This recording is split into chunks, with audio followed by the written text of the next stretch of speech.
Buenos días, bienvenidos y bienvenidas a la jornada de hoy, 10 de agosto. Vamos a tener el día de hoy la charla Pensamiento Crítico como parte de las Jornadas Académicas 2021 bajo el nombre de la práctica docente en ambientes virtuales de aprendizaje.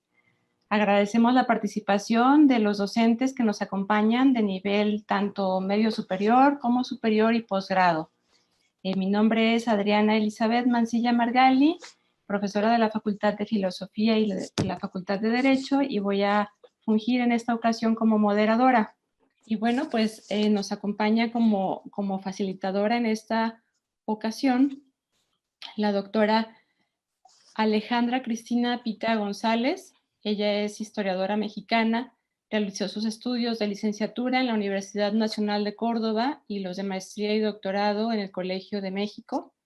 Trabaja en la Universidad de Colima desde 2004, donde se ha desempeñado como docente de numerosos cursos de licenciatura, maestría y doctorado. Ha sido coordinadora de la maestría en Historia y del doctorado en Ciencias Sociales y ha dirigido numerosas tesis de alumnos en los 3 grados. En otras instituciones nacionales e internacionales ha sido profesora visitante para dictar cursos o conferencias.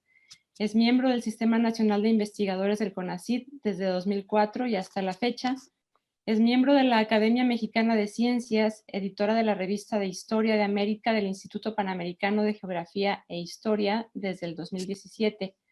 Ha recibido premios y menciones nacionales e internacionales del IPGH, de la Academia Mexicana de Ciencias y de la Cámara de Diputados de Colima. Es autora de más de 50 publicaciones dedicadas a la historia intelectual de América Latina. Son publicaciones periódicas y redes intelectuales. Ha desarrollado también desde hace varios años la historia cultural de las relaciones internacionales, analizando la participación de intelectuales latinoamericanos en organismos regionales e internacionales, como la Unión Panamericana, la Cooperación Intelectual Internacional y la Sociedad de Naciones. Y muchas gracias a todos los que están aquí, que son varios colegas de la universidad. Es una gran responsabilidad dar una clase sobre este tema.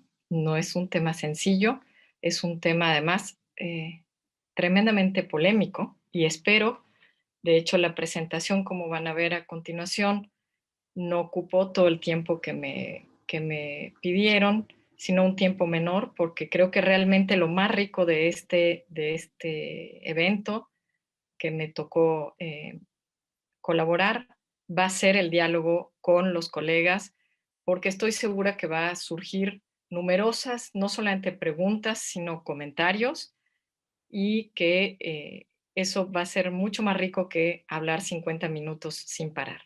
Antes de empezar con la presentación temática, quisiera comentarles, a modo tal vez un poco personal, una experiencia de vida que me marcó un poco en torno a esto del pensamiento crítico.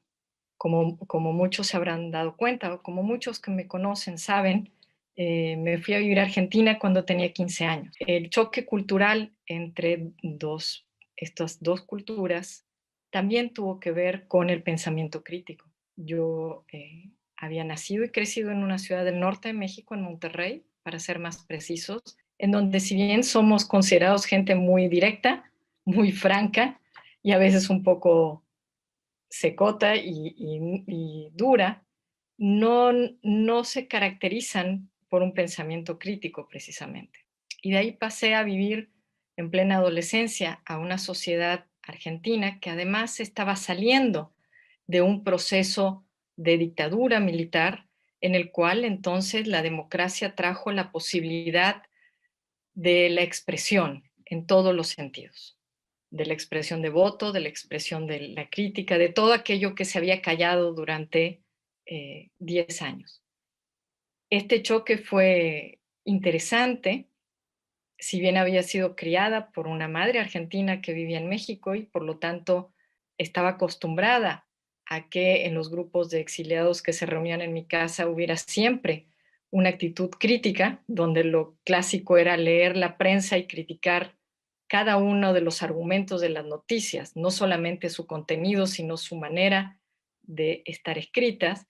Cuando llegué a Argentina y me enfrenté a a que todos, desde el señor del camión que me aceptaba el ticket, hasta la persona que estaba parada a mí esperando el camión, a mis maestros, los intendentes que limpiaban la prepa donde estudiaba, etcétera, me cuestionaran sistemáticamente cada una de mis afirmaciones, me pareció, al principio fue un poco abrumador, ciertamente, después le fui encontrando el gusto, como se dice, sin contar con que en mi familia, mis abuelos, que fueron un gran referente para mí, sistemáticamente utilizaban los domingos familiares para hacer un ejercicio de argumentación y contraargumentación.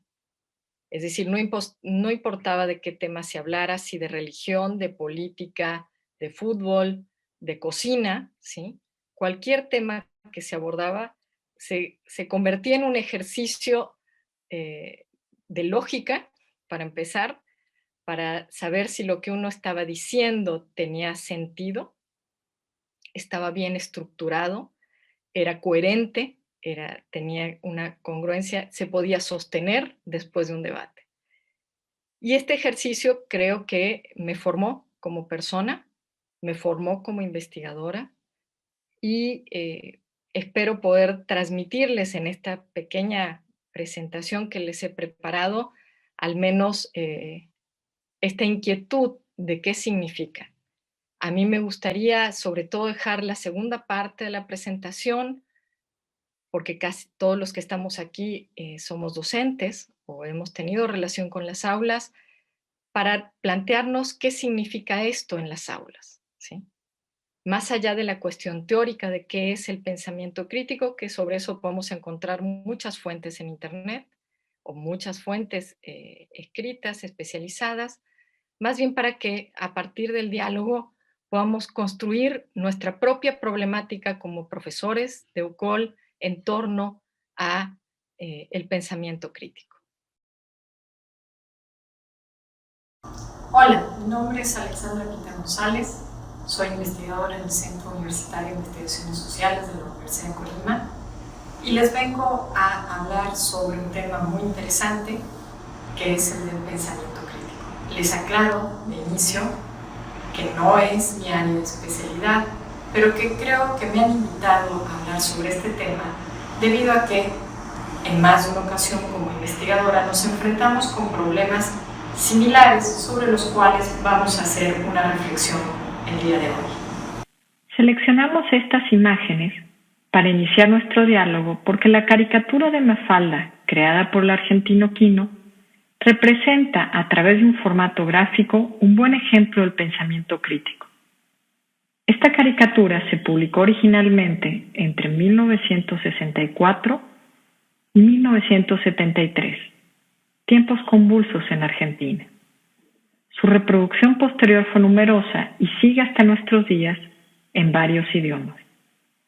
Esto se debe a que transmite un mensaje de carácter universal al poner el dedo en la llaga de varios problemas que hacen a las relaciones humanas. Apelando a una racionalidad que empero no se olvida de los valores, Quino defendió a través de sus personajes la opinión fundada a ultranza como el primer y más esencial acto político que debía realizar cualquier ciudadano. Así Mafalda, que era una niña, rompía en todos los sentidos con el status quo. De inicio se trataba de un menor de edad, además se trataba de una niña, y por si fuera poco, pensaba mucho.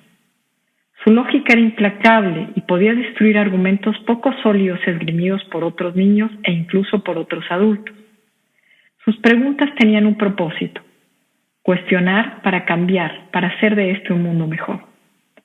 Por eso, para varias generaciones, Mafalda representó la rebeldía contra las injusticias sociales, la lucha contra los autoritarismos políticos y, por qué no, contra todo aquel poder que no se fundara en la razón. Ha sido retomada por muchos movimientos para sus reivindicaciones. Ha sido utilizada por muchos maestros y maestras en la educación para recordar que es pertinente e indispensable hacer buenas preguntas. De no hacerlo, nos perderemos en un mar de frivolidades sin dirección, sin sentido.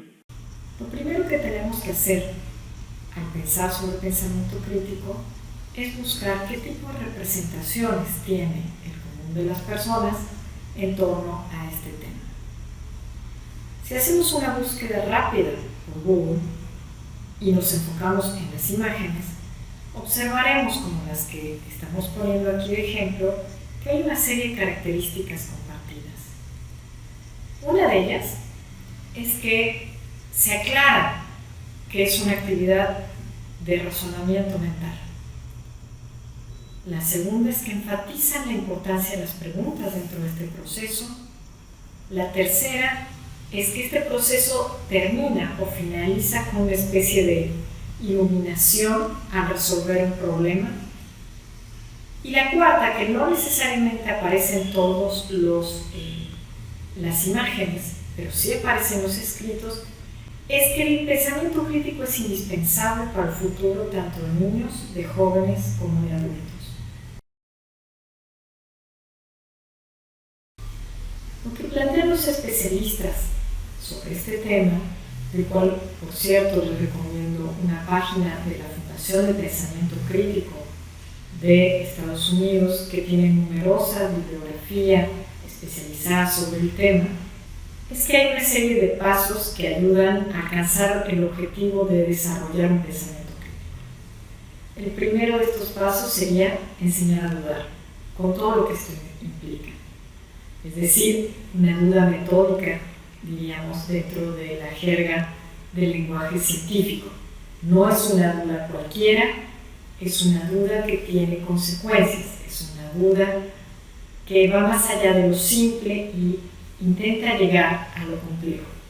El segundo paso sería enseñar a preguntar, y volvemos con la misma aclaración. No se trata de preguntar las preguntas simples y básicas, sino de ir de preguntas simples a preguntas complejas. El tercero sería enseñar a justificar y argumentar. Es decir, implica que ya ha habido un proceso de investigación, un proceso de análisis, y que la persona se encuentra en posibilidad de, a partir de la información que obtiene de este proceso, crear o elaborar una argumentación que esté justificada en los hechos. Por último, que en realidad es un aspecto que engloba todos los demás y que a su vez es consecuencia de todos los demás, es generar un pensamiento autónomo, un pensamiento en el cual las personas puedan tener claridad sobre sus opiniones, pero al mismo tiempo no se sientan presionados ni social ni políticamente a expresar sus opiniones de manera fundada. Por esto debemos distinguir de inicio que existen dos prácticas que a veces se confunden con el pensamiento crítico. Una es el relativismo subjetivo y la otra el absolutismo dogmático. Para sintetizar una definición de lo que es el relativismo subjetivo, elegimos esta imagen nuevamente de la caricatura de Mafalda, porque consideramos que la escena es un buen ejemplo de una queja que pretende pasar desapercibida como crítica constructiva. Como logra transmitir el creador de la caricatura, la niña está molesta, tanto que se para en la silla para verse o sentirse más grande, con más autoridad para cuestionar a su madre. Utiliza varios adjetivos calificativos para demostrar su malestar y luego, ante el silencio de la madre, vuelve a interpelarla, cuestionando que no es capaz de aceptar una crítica constructiva. El juicio que expresa Mafalda, o un hipotético alumno que utiliza una expresión similar, tiene ciertas características de este relativismo subjetivo. Confunde el yo quiero o no quiero, una sopa, un tema, una indicación, con el yo juzgo, que tal o cual cosa es negativa. Por ello es que se reduce a expresar preferencias, que a manera de gustos no pueden ser generalizados. Y, al ser un gusto individual, no tiene sustento en los hechos, porque en ese caso otros tantos deberían de contrastar la misma afirmación. Estoy segura de que este ejemplo puede ayudarnos a recordar varias ocasiones en las que dentro o fuera del aula hemos sido cuestionados bajo una supuesta crítica constructiva por parte de los alumnos. En el aula, virtual o presencial, Nos enfrentamos con excesiva frecuencia a que cuando le pedimos a un alumno o alumna una opinión, nos responde desde este relativismo subjetivo y no desde un pensamiento crítico. Sus respuestas se traducen en un me gusta o no tal lectura, me parece bien o mal lo que hizo tal persona, creo que tal cosa es buena o mala, o en casos muy sofisticados, me pareció interesante la lectura. Es decir, las respuestas solo responden a gustos y no a una argumentación razonada que fundamente su opinión en relación a hechos de los que pueda dar cuenta. Dado que esto suele ser una variable que se repite con frecuencia y en numerosos casos, nos lleva a pensar en las dificultades que tenemos de ambas partes, docentes y alumnos, por aprender a superar este relativismo subjetivo. Aunque no exista una fórmula mágica al respecto para superarlo, sí sabemos, por lo que dicen los especialistas en el tema, que como primer paso es necesario ser consciente de la necesidad de identificar las preguntas y aprender a hacer preguntas complejas y no simples. Considerar que la pregunta tiene una sola respuesta implica, como se ve en la imagen de la diapositiva, que existe una persona acusando y avanzando, mientras existe otra que se tambalea al intentar retroceder para defenderse. Pensemos un poco más lo que significan las palabras de absolutismo y dogmatismo para entender por qué se puede aplicar para reflexionar sobre el pensamiento crítico. Por una parte, sabemos que el absolutismo fue un régimen político caracterizado por una sola persona que reunía todo el poder. La historia nos muestra cómo durante el siglo XVIII las monarquías europeas tuvieron sistemas políticos donde los reyes gobernaron de manera absoluta. Su autoridad era incuestionable y no existía, como en otros tiempos del antiguo régimen, otros poderes dentro o fuera de la monarquía para equilibrar las decisiones. El ejemplo más claro fue Luis XIV, en Francia, quien se hacía llamar el Rey Sol para reiterar la idea de que todo giraba en torno suyo. A él se asocia la frase «el Estado soy yo» para señalar esta concentración de poder. Aunque la historia tenga muchos ejemplos de absolutismo, y lamentablemente aún en el presente vemos signos o rasgos de esto a través de los regímenes donde predomina el autoritarismo, no estamos exentos, por tanto, de esto ni dentro ni fuera de las aulas, ni siquiera como sociedad. Por la otra, el dogmatismo es una actitud en la que, por principio, no se admiten discusiones a las opiniones o afirmaciones. Ejemplos de ello podemos encontrar en todas las épocas, personas y lugares. Por supuesto que se nos viene a la mente un ejemplo muy paradigmático sobre el dogmatismo asociado además al poder, y es el de la Santa Inquisición, en el cual solamente existía una referencia y cualquiera que se alejara de ella podía ser culpado, torturado y llevado a la muerte. Sin embargo, debemos recordar que, como efecto del tiempo y el espacio, no se puede hablar de una persona absolutista y dogmática, sino más bien de actitudes que tienen una persona determinada en un momento dado de estas características. Por lo tanto, la primera reflexión que podemos sacar de esto es que el absolutismo dogmático se refiere a una opinión que no duda, porque pretende tener la certeza absoluta de su decir y, al contrario, mantiene la convicción también absoluta de que otras respuestas son, por principio, erróneas. Ahora bien, y dado lo anterior, si una opinión se transforma en un juicio por el cual defino qué es lo correcto de lo incorrecto, diferencio la víctima del culpable, esto debe tener sustento en los hechos. Los hechos, recordemos, deben ser comprobables de manera objetiva por otras personas. No pueden ser suposiciones de algo que ocurrió. Caso contrario, se trata solo de una opinión.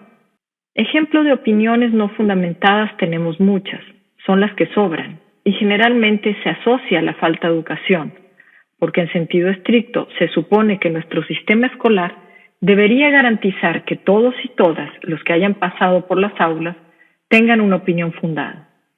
Sin embargo, todos tenemos más de un ejemplo, no importa la edad, no importa si están dentro o fuera de las aulas, de lo que podríamos cuestionar como absolutismo dogmático. De hecho, los profesores solemos caer en ellas, a veces por falta de conocimiento y otras por falta de tiempo para sustentar nuestras afirmaciones como sabemos debe hacerse. Otra característica muy común entre nuestro medio académico es que este tipo de absolutismo dogmático se puede presentar de manera solapada, no evidente, cuando se intenta justificar una opinión a través de grandes autores.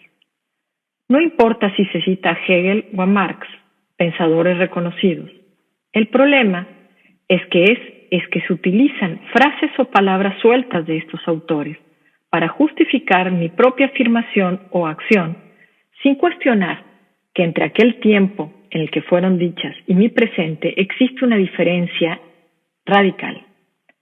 Las citas, indispensables en nuestro medio académico, sirven como referencia de una idea, sirven para construir un argumento, pero no puede justificar mi trabajo, puesto que éste tiene que defenderse por mis propios hallazgos de investigación.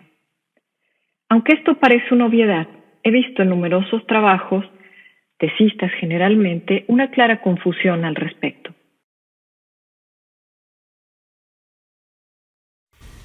Por todo esto, si quisiéramos hacer una especie de síntesis muy apretada y por lo tanto le falta sustento, evidentemente, pero dadas las características de este corto video no tenemos mucho más tiempo, pensar críticamente significaría que de inicio hay que dividir en partes el proceso, lo cual pareciera una obviedad, pero no lo es. Es decir, saber que existe una secuencia lógica que uno debe seguir para poder llegar a un objetivo. En esta secuencia lógica se debe distinguir el propósito, las preguntas, los conceptos, las suposiciones, la evidencia, las conclusiones y las implicaciones. Todo esto se debe seguir bajo un razonamiento lógico, deductivo, y se debe sustentar desde un punto de vista científico, es decir, que asuma que es a partir de una evidencia y no de una mera suposición el que se funda una opinión. Esto nos lleva nuevamente al problema del tipo de preguntas que se tienen que hacer. Sabemos que para pensar críticamente se requiere llegar a preguntas complejas. Por ello nos vamos a detener ahora un poco en el tema de las preguntas.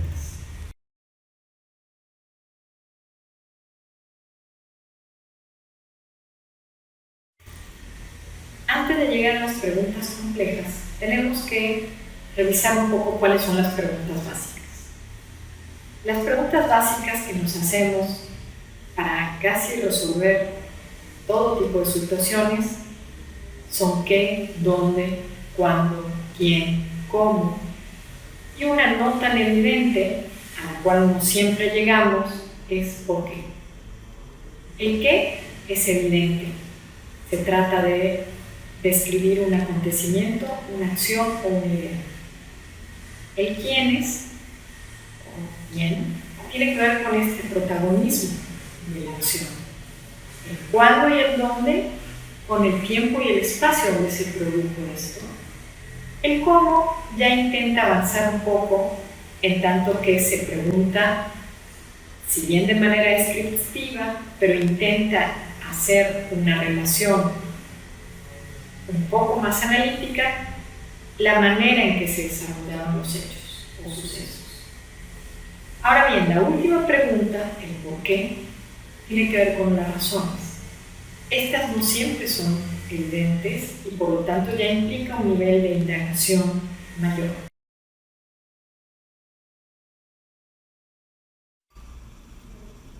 Tenemos preguntas que con solo escucharlas nos damos cuenta que son simples. Es decir, son preguntas que se responden a través de definiciones.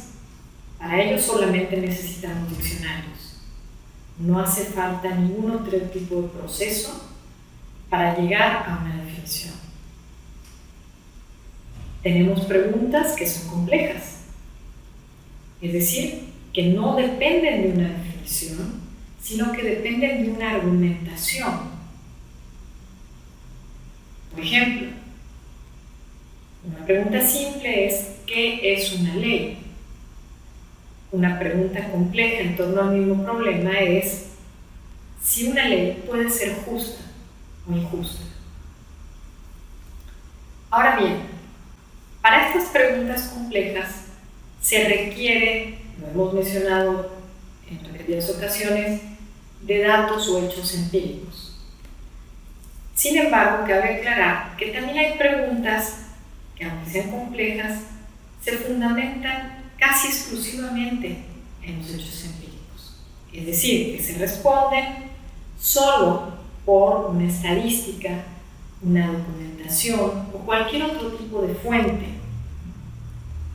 Por ejemplo, existen preguntas empíricas que pueden ser resueltas. A saber, ¿existe una vacuna contra el polio?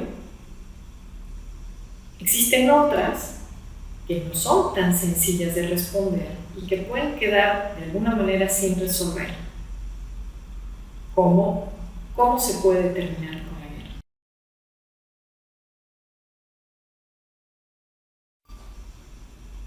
Si seguimos indagando sobre este tipo de preguntas, nos daremos cuenta que la calidad de nuestro pensamiento, para llegar a un pensamiento crítico, va a depender de la calidad de nuestras preguntas.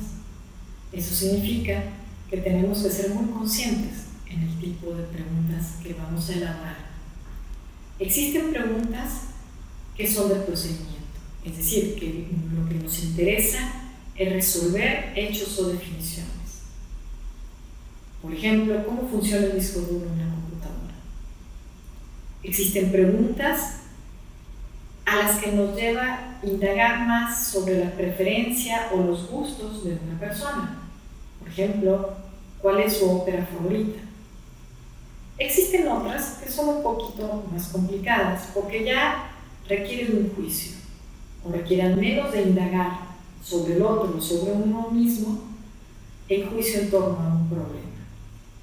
Por ejemplo, ¿cómo podemos lidiar mejor con los problemas económicos de nuestro país en la actualidad? Ahora bien, hay preguntas que tienen que ver con el mundo de lo conceptual. Lo conceptual siempre implica un grado de abstracción mucho mayor. Lo conceptual implica que pensemos en conceptos que van más allá de palabras y por tanto requiere complejidad. Estas preguntas conceptuales pueden ser simples a su vez. Por ejemplo, si uno le pregunta a alguien cuáles son las diferencias básicas entre el significado de las palabras socialización, adiestramiento, indoctrinación y educación, o puede ir un poquito más allá y preguntarse hasta qué punto es científica la historia, la psicología, la medicina incluso.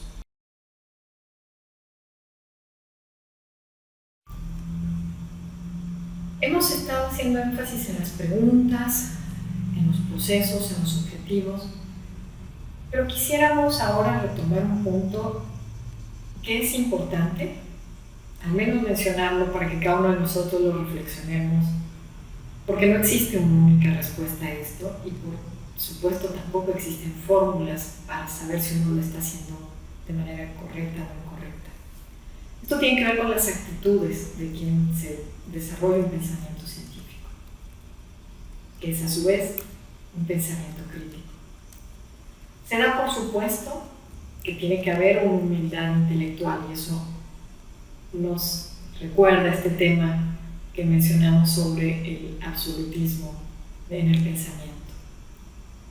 Se da por sentado que la persona tiene que tener una mente abierta, que tiene que haber una motivación, una disposición adecuada, que tiene que ser imparcial, porque si no, no sería científico, que tiene que confiar en la razón por sobre la emoción, que tiene que ser perseverante, porque hacer tantas preguntas implica una sensación de fracaso permanente, que tiene que tener una integridad intelectual tal que puede darse cuenta de sus errores y resolverlos en la marcha, que puede tener empatía intelectual con otros para entender que todos podemos pasar por este tipo de proceso de error, y que puede hacer un análisis o una autoobservación de las consecuencias que tuvo todo este proceso que se siguió. Por último, y más importante, significa que tiene que defender la libertad de pensamiento. El problema con ello es que la libertad de pensamiento muchas veces se confunde con aquello que también ya mencionamos sobre lo subjetivo y lo relativo. Es decir, a veces se piensa que la libertad de pensamiento es simplemente eso, expresar sin ningún tapujo todo lo que creo que es. Y cuando estamos haciendo este desarrollo de pensamiento crítico, sería incongruente asumir que una libertad de pensamiento es de ese tenor. Una libertad de pensamiento es, como queremos enfatizar para cerrar esta charla, una libertad que implique un razonamiento, que a su vez contenga todos los pasos a los cuales nos hemos hecho referencia. Una libertad de pensamiento tiene responsabilidades, no solamente deberes, no solamente el poder expresarme porque quiero expresarme, sino preguntarse para qué quiero expresar esta idea, cuál es mi objetivo al hacerlo, de qué manera la expresión de mi idea contraviene o contrarresta la de otros. Es decir, implica también pensar en la responsabilidad que tengo como ciudadano libre de pensar y expresar. Con esta imagen, nuevamente de una caricatura de Quino, intentamos cerrar esta reflexión, la cual esperamos les haya sido de alguna utilidad para incentivar su propia reflexión. Dijimos desde un inicio que no esperamos dar ningún tipo de fórmulas mágicas, entre otras cosas porque no creemos en ellas, y mucho menos en ellas en función de la educación. Tenemos varias preguntas y comentarios de los participantes. Me voy a permitir leer la primera de ellas. Es de la profesora Marta Lisset Flores Castillo, que me parece que podemos unir también con alguna otra que está por aquí. Primeramente felicitarla por su charla, que fue abordada de manera distinta a lo que acostumbramos normalmente. La pregunta es, ¿cómo podemos ayudar a que nuestros estudiantes desarrollen el pensamiento crítico? ¿Existen actividades que ayudan a desarrollarlo? Y va en el mismo sentido que la pregunta del profesor Eduardo Molina Salazar, ¿qué actividades de aprendizaje que se realizan en los distintos planteles universitarios sirven como preámbulo o como aporte gradual para el desarrollo del pensamiento crítico y creativo en los estudiantes y académicos? ¿Cómo podemos ayudar a los alumnos a desarrollarlo? Para empezar, vuelvo a repetir, yo no soy un especialista en el tema. Entonces, lo que hice yo, como haría cualquier otro docente, es buscar buena información al respecto, leerla, discernir cuál me parece mejor fundamentada. Y en ese sentido les quiero recomendar, hay una asociación, está en inglés, eso sí, es una asociación, una fundación de pensamiento crítico, que es una sociedad de estudios en Estados Unidos, que tiene no solamente bibliografía en inglés, tiene bibliografía, alguna se ha traducido en español también, tiene muchos ejercicios, me gustó mucho esa parte, tiene ejercicios muy concretos por rangos de edad, que eso era otra de las preocupaciones que apareció en varias preguntas, es decir, cómo desarrollar el pensamiento crítico en niños de 4 a 7 años, en adolescentes, en adolescentes tardíos como nuestros alumnos, o sea, en jóvenes, en adultos incluso, ¿sí? Estos ejercicios me parecen muy prácticos, Pero si tuviera que, yo que sí leí, digamos, estoy un poquito más avanzada que ustedes porque ya leí toda esa bibliografía antes de preparar esta presentación, es que lo que tienen en común todos estos ejercicios es que parten de la conciencia. Es decir, parten de algo que todos podemos hacer, que es ser conscientes, en primera instancia, de cuál es el objetivo, qué queremos lograr con una pregunta. A veces estamos acostumbrados a preguntar para romper el silencio, solamente, y entonces nuestro objetivo es casi nulo. A veces estamos acostumbrados a preguntar solamente para demostrar que prestamos atención a tal o cual charla, y entonces nuestras preguntas son un poco redundantes. En realidad no es una pregunta significativa que nace de una preocupación genuina como persona, como ser humano, sino que simplemente lo estoy haciendo porque lo tengo que hacer. O sea, lo primero que tenemos que ser es conscientes que esto no se trata de un decálogo de preguntas. Es decir, no es que en el aula ahora nosotros tengamos que dar 10 minutos de inicio de cada clase para hacer preguntas complejas. Es que para empezar nos empecemos a preguntar como personas, como docentes, como padres o madres, como ciudadanos, ¿qué tipo de ejercicio hacemos cotidianamente en nuestras vidas en torno a las preguntas?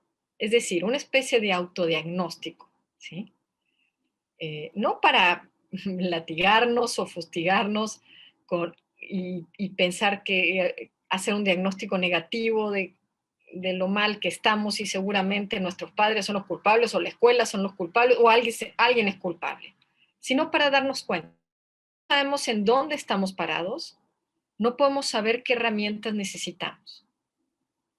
Entonces, podemos ver un decálogo de preguntas a hacerse en el aula, pero si no hacemos este primer paso, no creo que sea suficientemente fructífero, porque en el fondo seguimos buscando fórmulas mágicas y no estamos haciendo una verdadera reflexión cada uno de nosotros de qué es lo que necesitamos, no como fórmula mágica, sino cada uno de nosotros sabe hasta dónde hace y no hace, cuál es su talón de Aquiles, qué cosa le molesta y qué cosa no.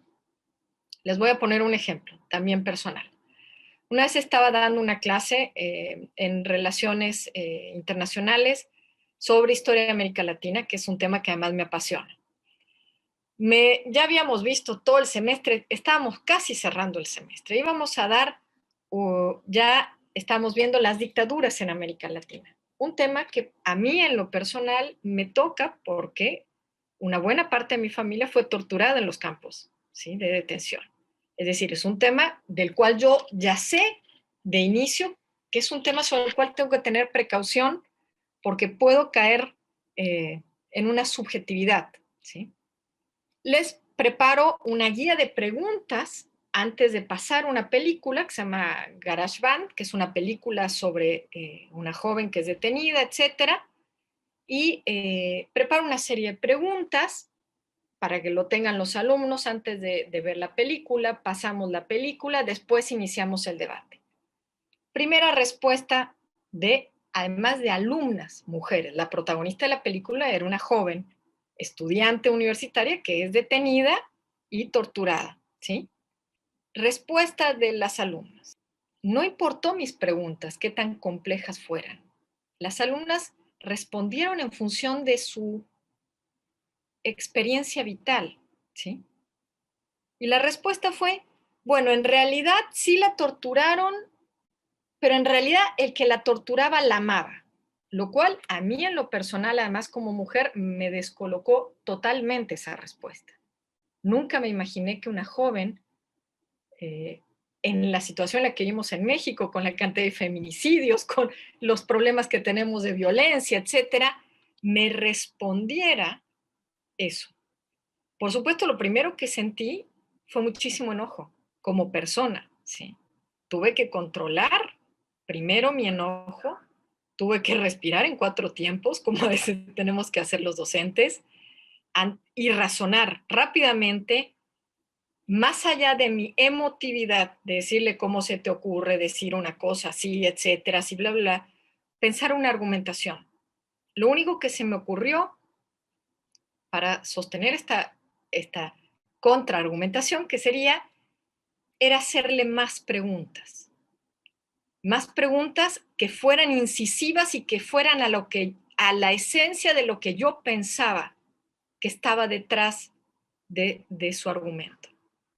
Preguntas como, qué interesante, entonces, tú consideras que la violencia, para empezar, tú consideras, me estoy dando cuenta que tu respuesta tiene que ver con una opinión emotiva, no con un argumento fundamentado. Tú no me estás hablando de estadística, tú no me estás haciendo referencia a las dictaduras, tú no me estás haciendo referencia a algo que tú asociaste rápidamente, ¿no?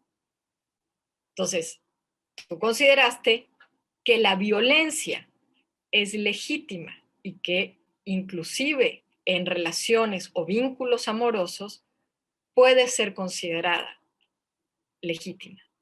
Es decir, de alguna manera es jugar, saqué de la manga todos mis domingos con mis abuelos y jugar al abogado del diablo, es decir, hacer un contraargumento en el cual lo que hago es hacer al otro reflexionar. Por supuesto que lo primero que me salió es demostrar mi enojo y mi indignación, pero eso no hubiera servido a nada, porque sigue siendo mío. Y si realmente lo que buscamos con el pensamiento crítico es que cada uno se haga cargo de su razonamiento, eso no me hubiera sido de utilidad. Uno de los principales problemas que tienen nuestros alumnos es que desde la educación básica no se les permite el pensamiento crítico.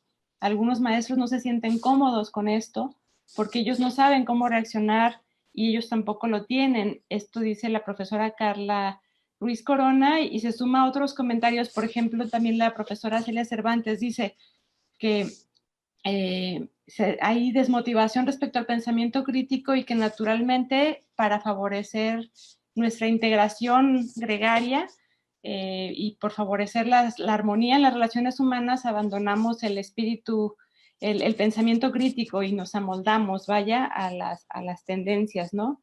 Entonces, bueno, agrupo estas dos preocupaciones pensando o planteándole la pregunta de si cómo podríamos ir en contra de esa tendencia de amoldarnos a la tendencia de pensamiento o de opinión y no incomodarnos con las propuestas críticas.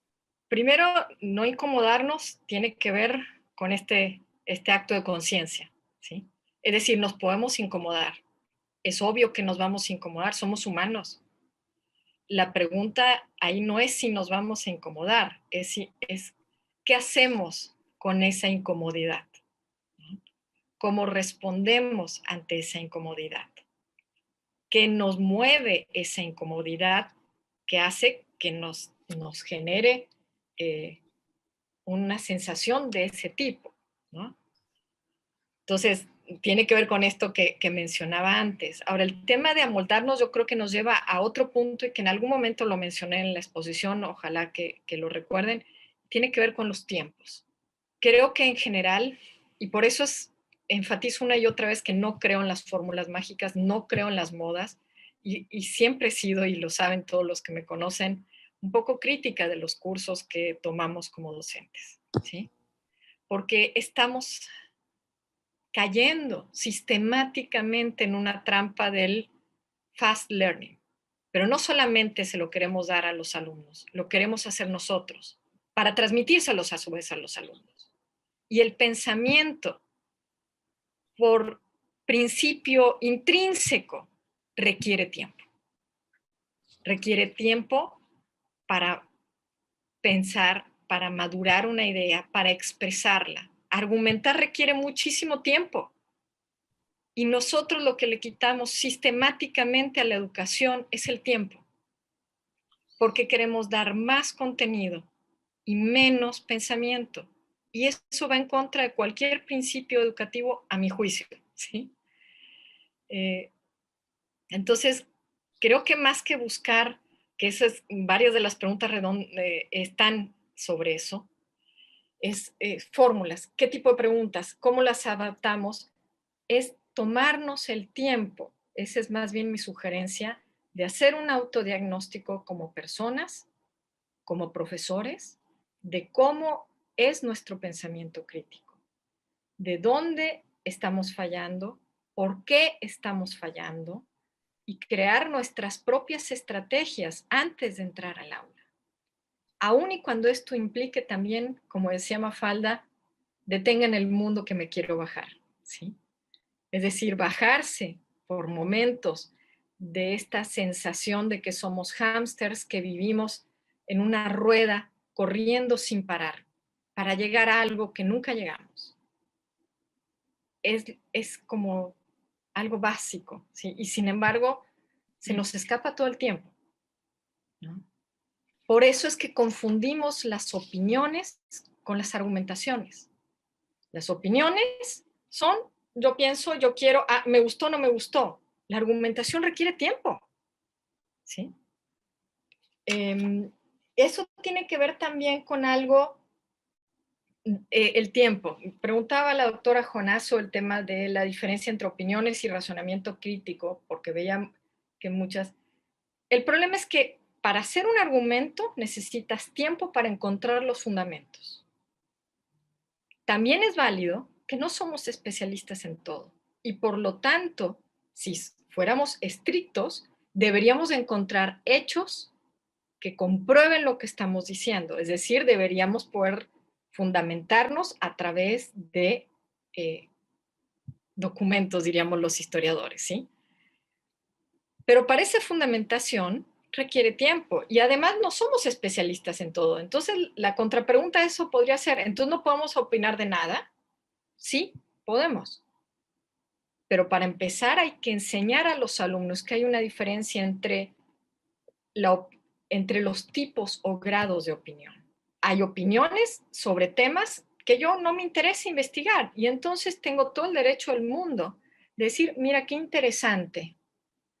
Sobre eso te podría decir solamente algo como me gusta o no me gusta, pero no tengo el tiempo ni me interesa ponerme a investigar para fundamentarte una opinión sobre ese tema, que es muy distinto, ¿sí? Pues si no, tendríamos que ser todólogos y saber, si nos preguntan de todo, y tampoco se trata de eso, ¿sí? Precisamente la doctora Marta Chávez hace un momento hacía este comentario. Creo que debemos reflexionar sobre la cantidad de contenidos en nuestras asignaturas para centrarnos en los aprendizajes como el pensamiento crítico, que es una de las habilidades blandas que hoy se demanda en el ámbito profesional. Me parece que tiene que ver con lo que comentaba usted hace un momento, ¿no? Se necesita tiempo y bueno, en ese sentido es necesario reflexionar sobre la cantidad de contenidos en nuestras asignaturas.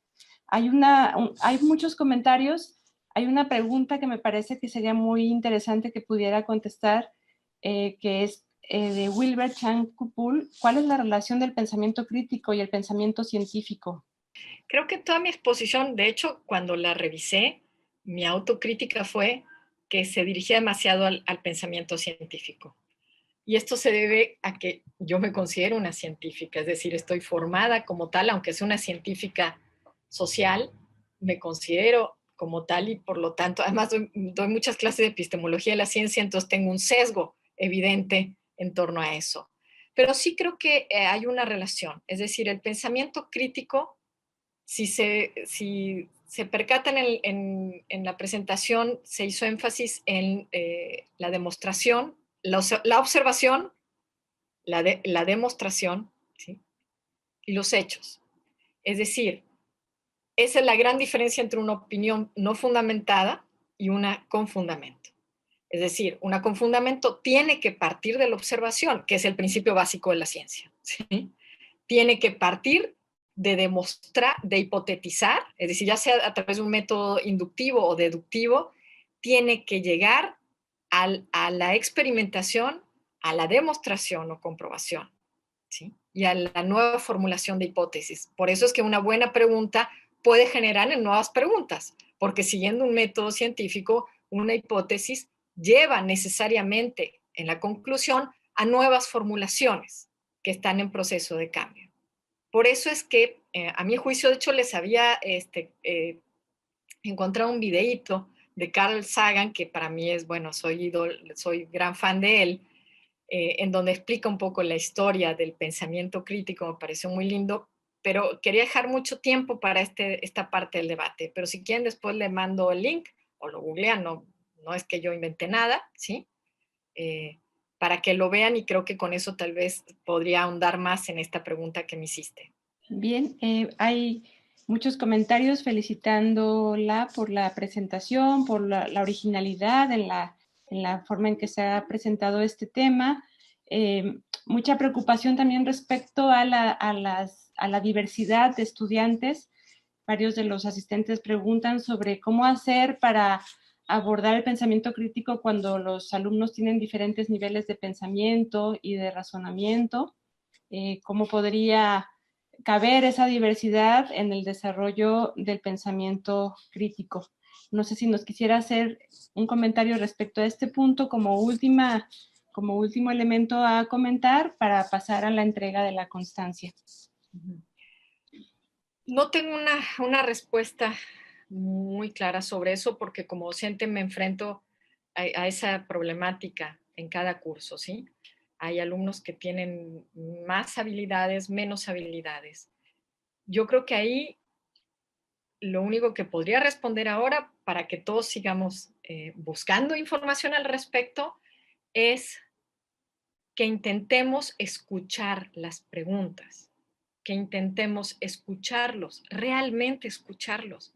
A veces nos apresuramos tanto en dar una respuesta asertiva a un alumno que no nos damos el tiempo de escucharlos. Si los escucháramos realmente, podríamos entender el nivel y inmediatamente pensar de qué manera contraargumentar con una pregunta que entienda su nivel, pero suba una rayita más para ver si ese alumno puede esforzarse, que estoy segura que lo puede, ¿sí? Hacer, pero no ponerle una vara tan alta que ese alumno se sienta tan denigrado inmediatamente y se autoanule, porque eso lo hacemos todos, alumnos y docentes, ¿sí? Entonces, tenemos que más bien aprender a este juego. Pensar es un juego. Por eso es que también el pensamiento crítico es creativo. Por supuesto que es creativo. La ciencia es creativa. No es solamente un conjunto de metodologías. La ciencia para mí es el acto más creativo que hay. Es el juego que más me gusta jugar, ¿sí? ¿Por qué? Porque no asocio creatividad exclusivamente con arte, que a veces es un error en el cual caemos, ¿sí? Asocio la creatividad a esta capacidad del juego, a esta capacidad de ir y venir, de improvisar, incluso si uno necesita hacerlo, y de no tener todo preparado de antemano. Universidad de Colima, Dirección General de Desarrollo de Personal Académico, otorga la presente constancia a Alejandra Cristina Pita González por impartir la charla Pensamiento Crítico en el seminario Recursos y Habilidades Transversales para la Docencia, como parte de las Jornadas Académicas 2021, Formación Docente para la Enseñanza Híbrida, en el marco del Programa Institucional de Formación Docente el 10 de agosto de 2021, en su modalidad en línea con duración de 1 hora y valor curricular. Atentamente, Estudia, Lucha, Trabaja, Colima, México, agosto de 2021. Firma la doctora Marta Eugenia Chávez González, directora general. Pues reiteramos el agradecimiento a la doctora Pita y a todos quienes han estado participando con sus preguntas, con su asistencia, con su atención a este evento. Muchas gracias por su participación y su atención. Gracias, hasta luego.